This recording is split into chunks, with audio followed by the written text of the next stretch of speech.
नमस्कार मित्रों, आप सभी का एक बार फिर से स्वागत है। आज हम लोग देखेंगे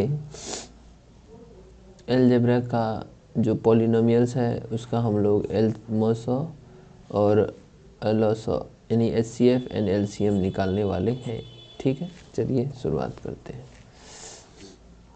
तो सबसे पहले हम लोग ये जान लेते हैं कि एचसीएफ कैसे निकालेंगे। जैसे किसी भी नंबर का हम लोग 24 और 12 का हम लोग को एचसीएफ निकालना है तो कैसे निकालते हैं? 2 गुना 2 गुना 2 गुना 3, इसका 2 गुना 2 गुना 3। ठीक है, तो इसमें हम लोग पहले देखते हैं कि क्या कॉमन है। 2 कॉमन है, इसमें भी 2 कॉमन है और ये 3 कॉमन है, तो इसका एचसीएफ क्या हो जाएगा? 2 गुना 2 गुना 3 यानी 12 हो जाएगा। और एलसीएम में क्या होता है? तो जो है उसको तो उतार दिए हम लोग, और जो बच गया वो सारा का सारा लिख देना है। ठीक है, यही रूल होता है। ठीक है, और अगर हम लोग दोनों का एचसीएफ इंटू एलसीएम करें तो क्या हो जाएगा? 12 इंटू 24। और अगर कोई नंबर है ए इंटू बी, यानी अब इसमें मामला में नंबर है 24 इंटू 12, तो ये दोनों बराबर होता है। ठीक है, ये दोनों यही हम लोग सीखते हैं।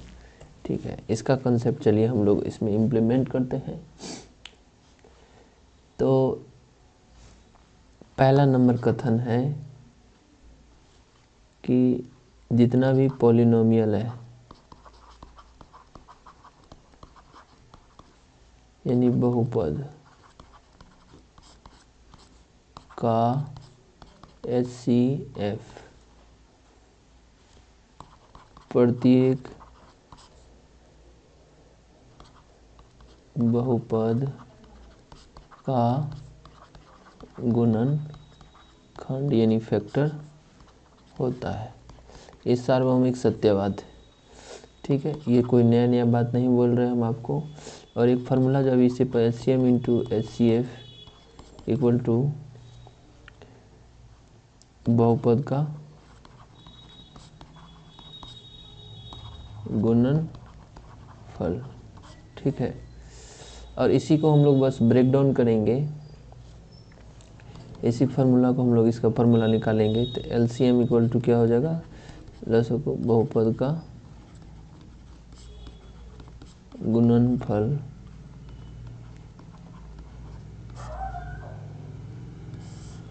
क्या हो जाएगा? एचसीएफ। और इसी को हम लोग अगर एचसीएफ इक्वल टू निकालेंगे तो का गुणनफल बटा क्या हो जाएगा? एलसीएम हो जाएगा। आई होप चीज़ें समझ में आया होगा। ठीक है, अब चलिए हम लोग एक सिंपल एग्जांपल लेते हैं। चलिए पहले हम लोग इन लोग को गुणनखंड निकालते हैं। पी एक्स इक्वल टू दिया हुआ हम लोग के पास क्या? एक्स स्क्वायर माइनस 25 ये होता है एक्स का स्क्वायर माइनस 5 का स्क्वायर, और ये होगा X plus 5 into x minus 5। Formula होता है, यहाँ लिख देते हैं A square minus B square equal to होता है formula A plus B into A minus B. ठीक है, आई होप समझ में आया होगा। अब हम लोग देखते हैं क्यू एक्स का x square plus 7x plus 10 equal to क्या होता है? X square plus 5x plus 2x plus 10। First into third से हम लोग निकालेंगे, ये भी हम लोग बाद में सीखेंगे, अभी नहीं। 2 इंटू एक्स प्लस 5, दोनों में x प्लस 5 कॉमन है, x प्लस 2 कॉमन है। ठीक है, अब हम लोग इसी का यहाँ सॉल्यूशन देख लेते हैं जगह नहीं होने के कारण। तो पी एक्स इक्वल टू क्या है? X plus 5 into x minus 5। Q x equal to क्या है? X plus 5 into x plus 2। ठीक है, अब कॉमन क्या है? तो जो कॉमन है एचसीएफ हो जाएगा एक्स प्लस 5 हो जाएगा आंसर। एलसीएम क्या हो जाएगा? एक्स प्लस 5 तो जो है सो है हम लोग के पास कॉमन है ये वाला, जैसा कि पहला वीडियो में सिखा चुके पहला स्लाइड में। तो क्या हो जाएगा? X minus 5 into x plus 2, यही हम लोग का उत्तर हो जाएगा। इस चीज़ को ध्यान में रखना है, हम लोग को ऐसे ही निकालना है। तो आई होप चीज़ें समझ में आ गया होगा। सवाल इसी तरह लेना है, खुद से प्रैक्टिस करना है। Thank you.